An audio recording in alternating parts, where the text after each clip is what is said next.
तो चलिए आज डैनियल लेविटिन की किताब दी ऑर्गेनाइज्ड माइंड के कुछ बेहतरीन आइडियाज को समझते हैं और ये सब हम एक कहानी के जरिए करेंगे।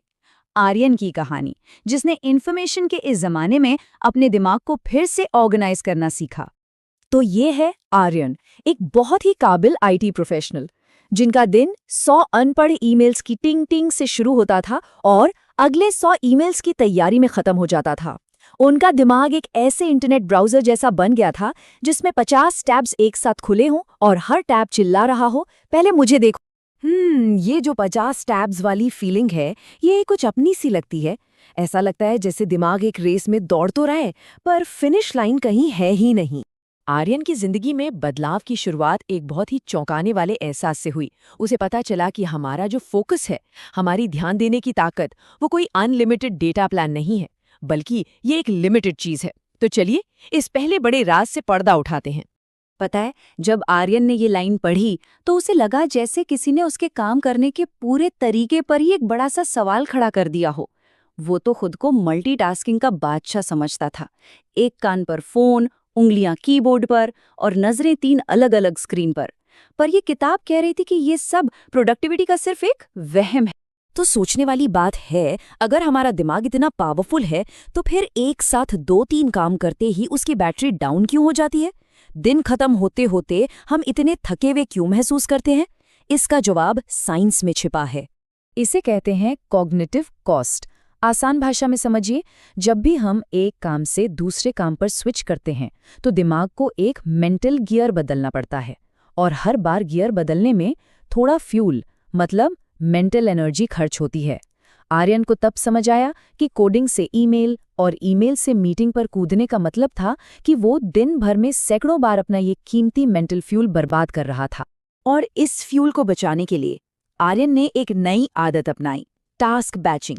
मतलब एक जैसे कामों को एक साथ करना, सारे ईमेल्स एक साथ, सारी कोडिंग एक साथ, और नतीजा, काम सिर्फ खत्म नहीं हो रहा था बल्कि बेहतर क्वालिटी और मन की शांति के साथ खत्म हो रहा था।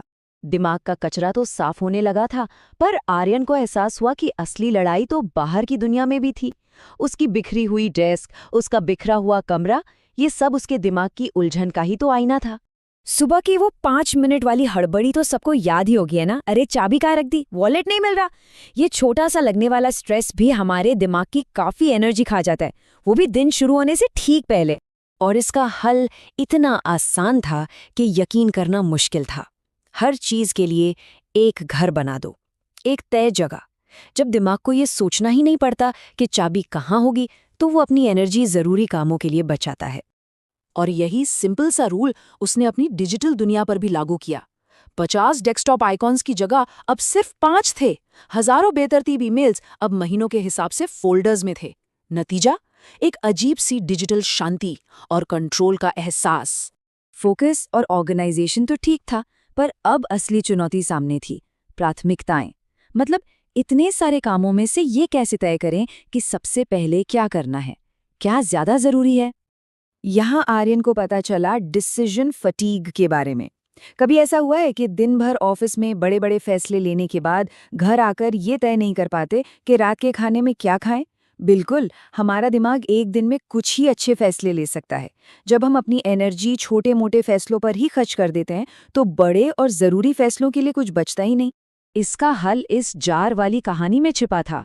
सोचिए, हमारा दिन एक खाली जार की तरह है।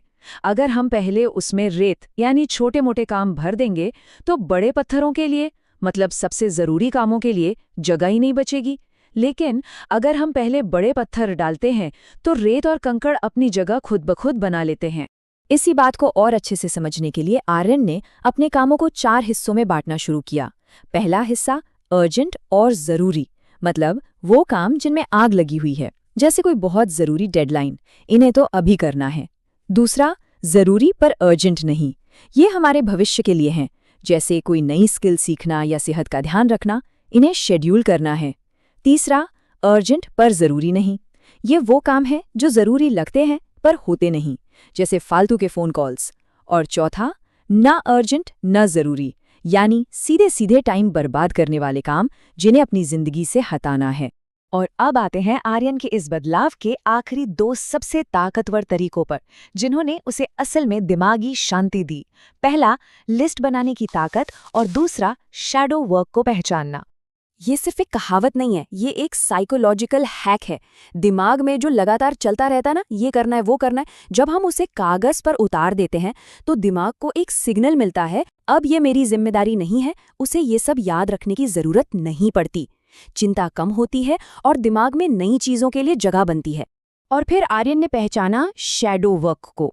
ये वो काम है जो हमारी किसी टू डू लिस्ट पर तो नहीं होते, लेकिन चुपके चुपके हमारी एनर्जी और हमारा वक्त पी जाते हैं। जैसे सुबह उठते ही 15 मिनट सोशल मीडिया पर कहाँ गए पता ही नहीं चला, हर 2 मिनट में फ़ोन उठाकर नोटिफिकेशंस चेक करना, एक मीटिंग फिक्स करने के लिए 10 बार ईमेल करना, ये सब शैडो वर्क है। जब आर्यन ने इसे पहचानकर कम करना शुरू किया तो उसे लगा जैसे उसके दिन में कुछ घंटे और जुड़ गए हों। तो कहाँ था वो उलझा हुआ, थका हुआ 50 टैब्स वाला आर्यन, और कहाँ है आज का ये फोकस्ड और शांत इंसान? ये बदलाव किसी जादू की छड़ी से नहीं आया, ये आया छोटे छोटे स्मार्ट सिस्टम्स को अपनी जिंदगी में अपनाने से। इस पूरी कहानी का सबसे बड़ा सबक यही है, अपने दिमाग और अपनी दुनिया को ऑर्गेनाइज करने का मतलब जिंदगी को बोरिंग बनाना नहीं है, बल्कि जिंदगी में शांति, प्रोडक्टिविटी और हाँ, खुशी के लिए और ज्यादा जगह बनाना है। तो अब सवाल ये नहीं है कि क्या ऑर्गेनाइज किया जा सकता है, सवाल ये है, कल अपनी दुनिया की वो कौन सी एक चीज होगी जिसे ऑर्गेनाइज करने से शुरुआत की जाएगी? वो बिखरी हुई डेस्क, डिजिटल डेस्कटॉप, या शायद बस कल की एक छोटी सी टू डू लिस्ट? पहला कदम चाहे कितना भी छोटा क्यों न हो, बड़े बदलाव की शुरुआत वहीं से होती है।